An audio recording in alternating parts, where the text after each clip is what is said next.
Bienvenue dans Capsule de foi, thématique 1, adoration et relèvement. 3e épisode, la femme samaritaine, la femme devenue messagère.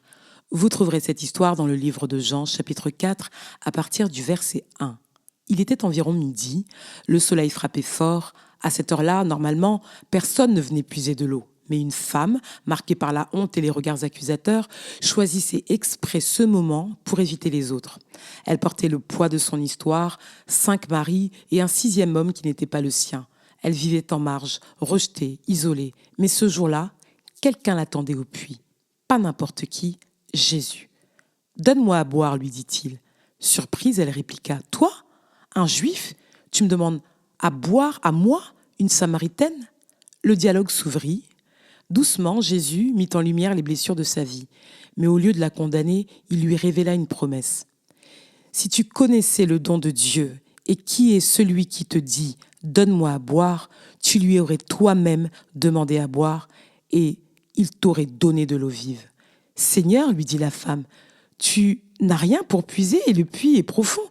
D'où aurais-tu donc cette eau vive ? Es-tu plus grand que notre père Jacob qui nous a donné ce puits et qui en a bu lui-même, ainsi que ses fils et ses troupeaux ?» Jésus lui répondit, « Quiconque boit de cette eau aura encore soif. Mais celui qui boira de l'eau que je lui donnerai n'aura plus jamais soif.